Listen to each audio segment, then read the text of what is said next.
تم تو میری دوست ہو قدرت، تم تو آخرت پر ایمان رکھنے والی ہو نا۔ دوستوں کی طرح تم تو مجھے حقیقت سے منہ موڑنے کو نہ کہو، تم تو مجھے اس دنیا کی حقیقت دکھاؤ۔ مجھے کہو کہ فاطمہ تم اپنی قبر کے لیے تیاری کرو، مجھے کہو کہ تم اپنے قبر کے اندھیرے اس کی تنہائی کو دور کرنے کے لیے نیک اعمال میں جلدی کرو۔ تم مجھے قبر کے سوال جواب یاد کرواؤ، تم مجھے بتاؤ کہ میں جلد اللہ سے ملنے والی ہوں، اس کے سامنے جانے والی ہوں۔ پتہ نہیں وہ راضی بھی ہوں گے یا وہ ہچکیاں لے کر رو دی۔ قدرت، مجھے تو ابھی قبر کے مراحل تک کا مکمل علم نہیں ہے، میرا تو قرآن کورس بھی مکمل نہیں ہوا، میں کیسے اس اندھیرے گھڑے میں بغیر علم کے جاؤں گی؟ قدرت، مجھے بتاؤ نا، مجھے یقین نہیں آ رہا، کیا زندگی اتنی ہی بے ثبات ہے؟ اب وہ روتے ہوئے قدرت العین کے کندھے جھنجھوڑ رہی تھی، جبکہ قدرت العین کے پاس کوئی جواب نہ تھا، صرف بہتے آنسو۔ قدرت، کیا بابا، حیدر اور سیف بھیا مجھے قبر میں ڈال آئیں گے؟ کیا سب مجھے اکیلا چھوڑ آئیں گے ادھر مٹی میں، اندھیرے میں؟ میں تو ادھر نرم بستر پر سوتی ہوں، اس نے اپنے بیڈ پر ہاتھ پھیرتے ہوئے کہا۔ قدرت، میں تیار نہیں ہوں ابھی، میں بالکل بھی تیار نہیں ہوں، پلیز قدرت، پلیز اللہ سے کہو نا، تھوڑا ٹائم اور دے دیں، تھوڑے سال اور، میں بالکل بھی وقت ضائع نہیں کروں گی، میں اپنی ہر بری عادت، ہر گناہ کو چھوڑ دوں گی، ہر لمحہ نیکیاں کروں گی، میں لمحہ لمحہ اس کو راضی کرنے کی کوشش کروں گی۔ ابھی تو میرے پاس کچھ بھی نہیں ہے، کچھ بھی تو نہیں، پلیز قدرت، تم دعا کرو نا، تمہاری دعا اللہ ضرور سنیں گے، تم اس کی بہت پیاری اور نیک بندی ہو، تم کہو نا اللہ سے۔ وہ سسکیاں لیتے لیتے اس کا ہاتھ زور سے پکڑتے ہوئے اس کی گود میں جھک گئی۔ قدرت العین اس کے ساتھ لگ کر رو پڑی۔ اللہ میری دوست کو شفا دے دیں، اللہ تعالیٰ فاطمہ کو ٹھیک کر دیں، پلیز پیارے اللہ۔ اور دبی دبی سسکیوں میں فاطمہ کی کمر پر سر رکھے اللہ کو پکار رہی تھی۔ ماما ہمت کریں، اگر آپ ایسے ہمت ہاریں گی تو فاطمہ کو کون سنبھالے گا؟ حیدر نے بہت مضبوط لہجے میں مسز ریان کو کندھوں پر تھپکتے ہوئے کہا، جو کہ سسکیاں لے کے رو رہی تھیں۔ زنیشہ اور ریان صاحب سامنے صوفے پر خاموش بیٹھے تھے، اداسی اور بے بسی کے واضح آثار ان کے چہرے پر عیاں تھے۔ کمرے میں ایک عجب سا سناٹا اور ویرانی چھائی ہوئی تھی، ہر چمکتی چیز نے اپنی چمک گویا کھو دی تھی۔ ہم ایک ٹرائی اور کریں گے انشاءاللہ، اللہ شفا دینے پر قادر ہے۔ ریان صاحب نے سامنے ٹیبل پر پڑی رپورٹس پر نظریں جماتے ہوئے کہا، ہم اسے کینیڈا لے کر جائیں گے۔ سب نے ریان صاحب کی طرف سوالیہ نگاہوں سے دیکھا۔ ہاں، ہم اپنی پوری کوشش کریں گے، ڈاکٹر نے کہا ہے کہ آپ اسے باہر کسی بڑے کینسر ہاسپٹل میں لے جائیں اور ٹرانسپلانٹیشن کروائیں۔ انہوں نے اس کا بھی تو کوئی اطمینان نہیں دلایا کیونکہ کینسر تیزی سے مسلسل پھیلتا جا رہا ہے، مگر ہم کوشش ضرور کریں گے، انہوں نے بہت پر امید لہجے میں کہا۔ جی ڈیڈ، آپ ٹھیک کہہ رہے ہیں، ہمیں جلد از جلد یہ ٹریٹمنٹ کروا لینا چاہیے۔ حیدر نے حامی بھری۔ ریان صاحب نے رپورٹس اٹھا کر دوبارہ دیکھنا شروع کر دی۔ ڈاکٹرز نے مایوس کن لہجے میں کہا تھا کہ وہ زیادہ امید نہیں دلا سکتے کیونکہ بہت دیر ہو چکی تھی، اور یہ خون کی الٹی کا آنا یہ بہت خطرے کی بات تھی، جسے اس وقت سیریس نہیں لیا گیا تھا۔ البتہ انہوں نے علاج کرتے رہنے کا کہا تھا کہ شاید اللہ کوئی سبب بنا دے، اس کے لیے تو کوئی مشکل نہیں تھا، اسی لیے ٹرانسپلانٹیشن سے پہلے سرجری کرنے کی تاریخ دے دی گئی تھی۔ زنیشہ، میری زندگی کا سورج بھی ایسے ہی ڈوب رہا ہے، آنکھوں میں نمی لیے اس نے سورج کی طرف دیکھتے ہوئے کہا، جو ڈوبنے کی تیاری کر رہا تھا۔ آج وہ دونوں ٹیرس پر بیٹھی تھیں۔ زنیشہ میں غیر محسوس طریقے سے تبدیلی آنے لگی تھی، وہ فاطمہ کو دیکھ کر ہمیشہ میں حیرت میں ڈوب جاتی تھی۔ اس کا صبر، اس کی باتیں، اس کا عمل اسے بہت متاثر کر رہا تھا، وہ اس کے بہت قریب رہنے لگی تھی۔ اللہ والوں کی قربت ایسے ہی متاثر کیا کرتی ہے، مگر میں چاہتی ہوں مرنے سے پہلے میرا رب مجھے اپنے چنے ہوئے بندوں میں شامل کر لے۔ چنے ہوئے؟ تمہیں پتہ ہے یہ جو چناؤ ہوتا ہے نا بڑا خاص ہوتا ہے، the chosen one۔ ہاں، میں چاہتی ہوں کہ میں چن لی جاؤں۔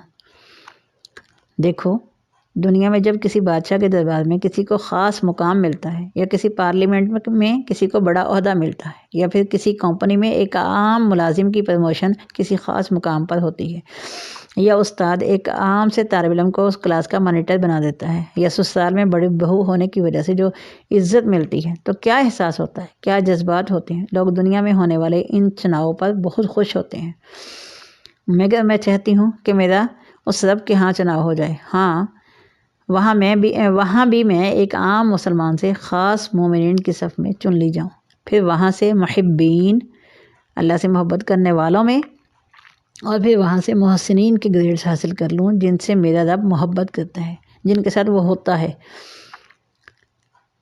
میں چاہتی ہوں کہ میں ہدایت کا چراغ بن جاؤں، دنیا میں کوئی جانے یا نہ جانے مگر وہاں اوپر آسمانوں میں فرشتے مجھے جانتے ہوں، مجھ سے محبت کرتے ہوں، میرے لیے اللہ سے دعائیں کرتے ہوں، اور پتہ ہے میں کیا چاہتی ہوں کہ وہ مجھے کس نسبت سے جانے۔ زنیشہ نے اس کی طرف سوالیہ نظروں سے دیکھا، جو اب ڈوبتے سورج کو بڑی حسرت سے دیکھ رہی تھی۔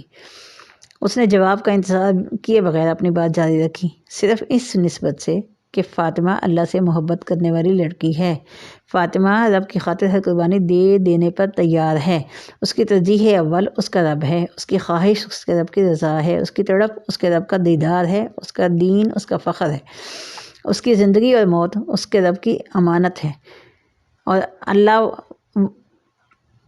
امانت کو ضائع نہیں کرتا، اور وہ بھی اس امانت کو ضائع نہیں کر رہی۔ ہاں مجھے یہاں گمنام رہ کر وہاں مشہور ہونا ہے۔ آنسو ٹپ ٹپ گر کر اس کے سفید دوپٹے کو بھگو رہے تھے، اس کا رنگ زرد پڑ چکا تھا، مگر پھر بھی ایک نورانی چمک اس کے چہرے کا حالہ کیے ہوئے تھی۔ اس کی نظریں مسلسل دور کہیں آسمان پر جمی ہوئی تھیں۔ زنیشہ بس خاموش بیٹھی تھی، شاید وہ خاموش رہ کر فاطمہ کو سننا چاہتی تھی۔ فاطمہ کے خاموش ہونے پر اس نے آسمان پر دیکھا جہاں سورج ڈوب چکا تھا۔ ایک حسرت بھرا سوال تھا اس کی آنکھوں میں، اس کے دل میں، کیا وہاں آسمانوں کے پار زنیشہ کو بھی کوئی جانتا ہوگا؟ اینی ذرا بات سنو۔ اینی کدھر ہو بیٹا؟ قرۃ العین کی والدہ صحن میں چارپائی پر بیٹھی سبزی کاٹ رہی تھیں۔ یہ شام کا وقت تھا۔ اینی جی امی آ رہی ہوں۔ قرۃ العین جو کہ اپنے کمرے میں عصر کی نماز کے بعد دعا میں مشغول تھی، اس نے اپنے آنسو صاف کر کے جائے نماز لپیٹی اور کہا، جی امی۔ کیا کر رہی تھیں؟ اتنی زیادہ دیر کر دی؟ جی امی بس فاطمہ کے لیے دعا کر رہی تھی، اس نے آنکھوں کی نمی چھپاتے ہوئے کہا۔ اللہ اسے جلد اور کامل شفا دے، بہت پیاری بچی ہے، بہت صبر والی، ہمت والی، اللہ اسے اس کے گھر والوں کو بہت ہمت دے، آمین۔ آپ مجھے کیوں بلا رہی تھی امی؟ ہاں وہ مجھے تو تم سے کچھ بات کرنی ہے۔ آج صبح جب تم فاطمہ کی طرف تھیں تو شہریار کی والدہ آئی تھیں، تمہارا پوچھ رہی تھیں۔ اچھا پھر آپ نے کیا کہا؟ اس نے استفسار کیا۔ میں نے انہیں فاطمہ کا بتایا کہ 2 ہفتوں سے اس کی طبیعت خراب ہے، اس لیے تم روز اس کی طرف جاتی ہو۔ خیر دعائیں دے رہی تھیں تم دونوں کو؟ اللہ قبول کرے، مگر وہ کسی اور مقصد سے آئی تھیں۔ قرۃ العین نے سوالیہ نگاہوں سے اپنی ماں کو دیکھا۔ وہ کہہ رہی تھیں کہ شہریار چاہتا ہے کہ 1 مہینے کے اندر نکاح کر دیا جائے۔ میں نے معاذ سے مشورہ کیا، اس نے استخارہ کرنے کا کہا ہے۔ تم استخارہ کر لینا، البتہ میرا دل مطمئن ہے، میری زندگی کا کچھ پتہ نہیں، میں چاہتی ہوں تم جلد از جلد اپنے گھر کی ہو جاؤ۔ وہ سبزی کاٹنے میں مشغول قرۃ العین کو یہ سب باتیں بتا رہی تھی۔ امی پلیز ابھی نہیں، آپ جانتی ہیں نا فاطمہ کتنی بیمار ہے، اور میں ابھی ذہنی طور پر تیار نہیں ہوں، اس نے گویا منت کرتے ہوئے کہا۔ بیٹا اللہ اسے صحت دے، مگر دیکھو تمہاری بھی تو زندگی ہے نا، اب شہریار کی خواہش ہے، اسے ایسے انکار کرنا بغیر کسی وجہ کے بالکل بھی مجھے مناسب نہیں لگتا۔ مگر امی، اس نے اپنے آنسو ضبط کرتے ہوئے کہا، تم استخارہ کر لو، پھر انشاءاللہ دیکھتے ہیں۔ ان کی تیاری مکمل ہے، انہیں کوئی جہیز نہیں چاہیے، میں بس سادگی سے نکاح کر کے رخصتی چاہتے ہیں۔ اچھا آپ کی جیسے مرضی۔ وہ فرما بردار اولاد کی طرح سر جھکا کر رہ گئی۔ وہ جانتی تھی یا اس کا رب جانتا تھا کہ اس کا دل کس کرب میں مبتلا تھا۔ سرجری کا کوئی خاطر خواہ رزلٹ نہیں آیا تھا، 2 ہفتے گزر چکے تھے، لہٰذا اب فاطمہ اپنے والدین کے ساتھ کینیڈا جانے کی تیاریاں کر رہی تھی۔ مما میرا دل نہیں کرتا یہاں سے جانے کو، اس نے اداسی بھرے لہجے میں کہا۔ مگر میرا بیٹا جانا تو پڑے گا نا، آپ کا علاج بھی ضروری ہے۔ مما مگر یہاں آنے سے پہلے وہیں پر میری ڈیتھ ہو گئی تو؟ فاطمہ ایسے نہیں کہتے۔ مسز ریان جو فاطمہ کے کمرے میں اس کے ساتھ اس کے کپڑے پیک کر رہی تھیں، اس کی یہ بات سن کر ان کے ہاتھ رک گئے۔ تمہاری ایسی باتیں مجھے بہت اذیت دیتی ہیں۔ فاطمہ نے ان کی آنکھوں میں واضح نمی دیکھی تھی۔ اوکے میری پیاری سی ماں، اب آپ کی بیٹی آپ کو اذیت نہیں دے گی، وہ آپ کو تنگ نہیں کرے گی۔ فاطمہ نے مسکراتے ہوئے مسز ریان کو اپنے بازوؤں کے حصار میں لے لیا اور معنی خیز انداز میں بولی، ہاں میں دنیا میں تو ان کو کچھ دے پاؤں یا نہیں، مگر میں کچھ ایسا ضرور کروں گی کہ قیامت کے دن آپ کو اپنی اس بیٹی پر فخر ہو کہ آپ کی اولاد، اللہ تعالیٰ آپ کو ان میں شامل کریں کہ جن کی اولاد ان کے لیے درجات کا سبب بنتی ہے۔ اس نے دل ہی دل میں عزم کرتے ہوئے اپنی ماں کے چہرے کو چوم لیا۔ کتنا عرصہ گزر گیا تھا اس طرح سے ماں کے ساتھ گلے لگے، ان کی ممتا کو محسوس کیے، شکر گزاری کے احساس سے اس کا دل بھر چکا تھا، جس کا اظہار اس کی نم آنکھوں سے ہو رہا تھا۔ مسز ریان اس کا ماتھا چوم کر دوبارہ کپڑوں کی پیکنگ میں مصروف ہو چکی تھی۔ تو ہمارے شہزادے کی شہزادی گھر آنے لگی ہے جی؟ نائرہ نے قرۃ العین کے نکاح کے لیے خریدے ہوئے سامان کو خوبصورتی سے پیک کرتے ہوئے شہریار کو چھیڑا۔ چپ کر کے سامان کو اچھے سے پیک کرو۔ شہریار نے سنجیدہ رہنے کی کوشش میں اس کی بات ٹالی۔ ہاں کہہ دو نا کہ جو اپنی پسند سے چوڑیاں لائے ہو اسے احتیاط سے پیک کروں، کہیں وہ ٹوٹ نہ جائیں۔ جو سوٹ اپنی پسند سے خریدا ہے وہ ایسے پیک کروں کہ وہ خوش ہو جائیں۔ آج نائلہ فل موڈ میں اسے چھیڑ رہی تھی۔ ہاں تو اب تو وہ ہماری ہونے والی زوجہ ہے نا؟ اوئے ہوئے، زوجہ، اور وہ بھی محترمہ، آہم۔ تم لوگ بعد میں باتیں کر رہے نا، جلدی سے سامان پیک کر لو، پھر باقی کام بھی کرنے ہیں۔ اماں جو ابھی جلدی میں کمرے میں داخل ہوئی تھیں، انہوں نے کہا، امی آپ کا بیٹا تو ابھی سے جوروں کا غلام بن گیا ہے۔ نائلہ نے شہریار کی طرف دیکھ کر آنکھ ماری۔ شہریار جو نائلہ کی اس بات پر حیرت سے منہ کھولے اس کی طرف دیکھ ہی رہا تھا کہ اماں نے بلند آواز میں کہہ لگایا، ارے کیوں چھیڑ رہی ہو اپنے بھائی کو؟ میرا بیٹا ایسا نہیں ہے، اس کا غلام نہیں، اس کے دین کا غلام ہے۔ اماں ہونٹ چباتے ہوئے مسکرائیں۔ اماں تو یہ حقیقت ہی ہے، اب آپ تو اس کے ساتھ نہ مل جائیں۔ اوہ تو یہ حقیقت ہی ہے۔ شہریار کے بویں سکیڑنے پر نائلہ نے مزید ٹانگ رکھی۔ اچھا چلو بس کرو، نائلہ جلدی سے پیک کرو، پھر سالن بھی بنانا ہے، اماں نے سنجیدگی سے کہتے ہوئے کمرے سے باہر جاتے ہوئے کہا، جس پر شہریار نے ہنستے ہوئے کہا لگایا، وہاں جا کر مجھے بھول تو نہیں جاؤ گے؟ وہ نم آنکھوں سے اس کا ہاتھ تھامے پوچھ رہی تھی۔ تمہیں ایسا لگا بھی کیوں قرۃ؟ تم تو میری قرۃ العین ہو، آنکھوں کی ٹھنڈک ہو۔ اس کے اس سوال پر فوراً سے فاطمہ نے قرۃ العین کو گلے سے لگا لیا۔ یہ تم نے ہی تو مجھے سکھایا ہے کہ اپنے محسن کو بھولتے نہیں بلکہ اس کے احسان کی قدر کرتے ہیں۔ تم نے مجھے رب سے جوڑا ہے قرۃ، رب تعالیٰ تم سے محبت فرمائے، آمین۔ وہ اس کے گلے لگی آنسو بہا رہی تھی۔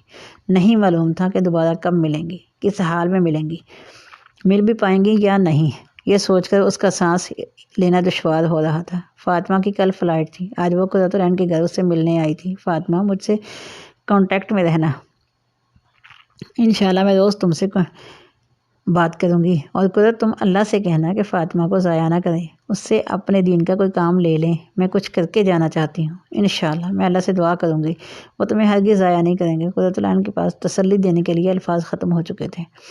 وہ دونوں کتنی ہی دیر ایسے ہی ایک دوسرے کے گلے لگے خاموش آنسو بہاتی رہیں۔ یہ اللہ کی خاطر محبت بھی بڑی عجب شے ہے، اور انسان یہ محبت اللہ سے محبت کیے بغیر آپس میں کر ہی نہیں سکتے۔ اس کی مٹھاس کو الفاظ میں بیان کرنا ناممکن سا لگتا تھا۔ دو انسانوں کے درمیان محبت کی وجہ صرف رب تعالیٰ کی ذات ہو، وہ محبت جو اللہ کی محبت کے تابع ہو، اس سے بڑھ کر اور کون سی محبت باعث سکون ہو سکتی ہے؟ حدیث کے مطابق 3 چیزیں ہیں جن سے حلاوت ایمان پائی جا سکتی ہے۔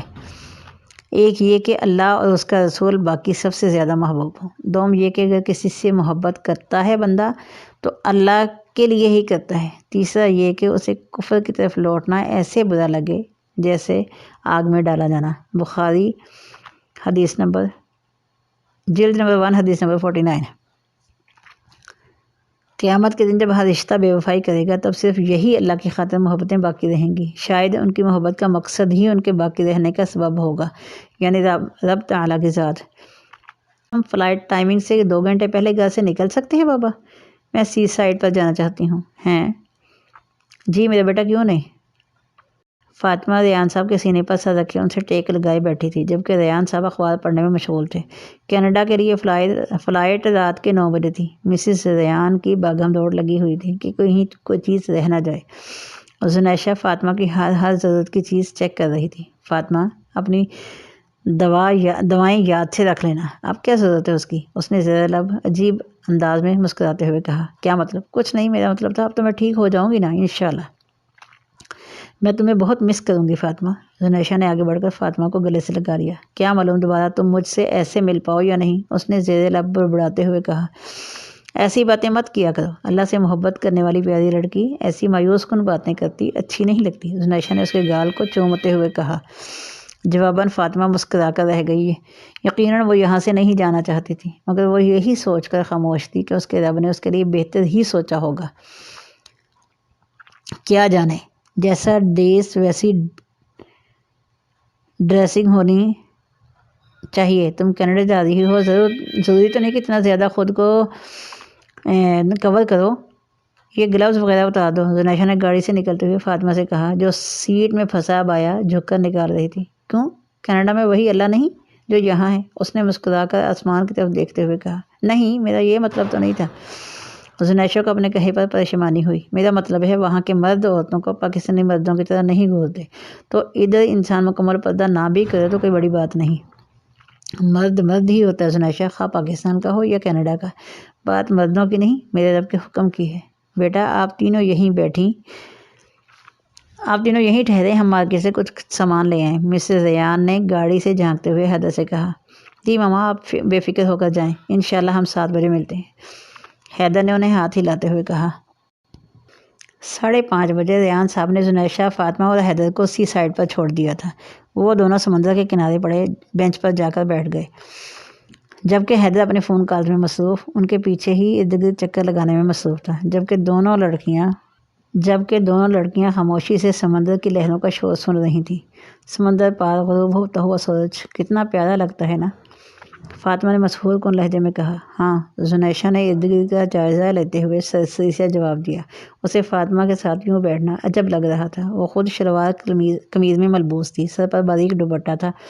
یہ تبدیلی بھی فاطمہ کی صحبت سے ہی آئی تھی، مگر پھر بھی فاطمہ کے ساتھ بیٹھے ایک احساس ندامت اسے گھیرے ہوئے تھا، جبکہ وہ ارد گرد سے بے نیاز وسیع زرد پڑتے آسمان اور سمندر میں ڈوبتے سورج کے سحر میں ڈوب چکی تھی۔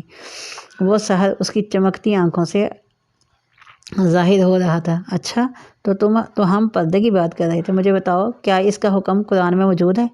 زنیشہ کے سوال پر فاطمہ نے چونک کر اس کی طرف دیکھا، جیسے اس کے سوال پر حیرت ہوئی ہو، مگر پھر سنبھل گئی۔ وہ بھی کبھی ایسے ہی لا علم تھی۔ ہاں نا، رکو میں تمہیں دکھاتی ہوں، فاطمہ نے اپنے شولڈر بیگ سے قرآن پاک نکالتے ہوئے کہا۔ فاطمہ، تم قرآن پاک ساتھ لائی ہو؟ زنیشہ کو حیرت کا جھٹکا لگا۔ ہاں، میں چاہتی ہوں جب آسمان میں اڑوں تو میری زبان پر میرے رب کے الفاظ ہوں۔ ہاں ٹھیک ہے، مگر ایسے تو بے حرمتی ہوگی۔ کیسے؟ مطلب ہو سکتا ہے یہ بیگ نیچے گر جائے یا تمہاری پیٹھ پیچھے ہو جائے۔ تمہیں لگتا ہے میں ایسا ہونے دوں گی؟ اس نے مسکراتے ہوئے قرآن پر اپنا سیاہ دستانے میں چھپا ہاتھ پھیرتے ہوئے کہا۔ پھر بھی زنیشہ کے چہرے پر پریشانی کے واضح آثار موجود تھے۔ زنیشہ، دیکھو میں جانتی ہوں یہ کتاب بہت پاکیزہ ہے، بہت قابل احترام ہے، مگر صرف یہی اس کا احترام تو نہیں کہ اسے اپنے پیچھے نہ رکھا جائے، بلکہ اصل پیٹھ پیچھے ڈالنا تو یہ ہے کہ انسان اسے نہ تو سمجھے، نہ ہی اس کے لائے ہوئے احکامات کے مطابق زندگی بسر کرے۔ دیکھو نا، یہ جس مقصد کے لیے آئی ہے اسے پورا کرنے کے بجائے اسے اگنور کرنا، تم خود بتاؤ کہ یہ اس کی بے حرمتی نہیں ہوگی؟ زنیشہ کو اس کی یہ بات سن کر بہت شرمندگی ہوئی۔ ہاں واقعی، اصل بے حرمتی تو میں نے کی ہے۔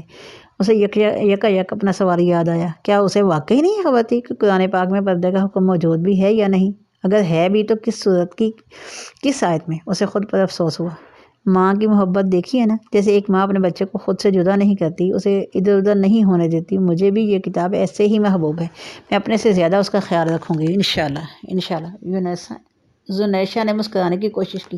یہ دیکھو، سورہ احزاب میں اللہ فرماتے ہیں، اے نبی، اپنی بیویوں سے، اپنی بیٹیوں سے اور مسلمانوں کی عورتوں سے کہہ دو کہ اپنے اوپر چادریں لٹکا لیا کریں، اس سے بہت جلد ان کی پہچان ہو جایا کرے گی، پھر نہ ستائی جائیں گی، اور اللہ بخشنے والا مہربان ہے۔ تو اس آیت میں تو چادر پہننے کا حکم ہے، تو کیا یہ دوپٹہ کافی نہیں؟ جی، لیکن چونکہ قرآن عربی میں نازل ہوا ہے، اس لیے ہمیں الفاظ کو عربی ڈکشنری کے ساتھ ساتھ اس آیت پر صحابیات کا عمل بھی دیکھنا ہوگا کہ وہ کیسی چادر اوڑھا کرتی تھیں۔ ہاں، مجھے بھی بتاؤ، اس نے دلچسپی ظاہر کرتے ہوئے کہا۔ ہاں میں بتاتی ہوں۔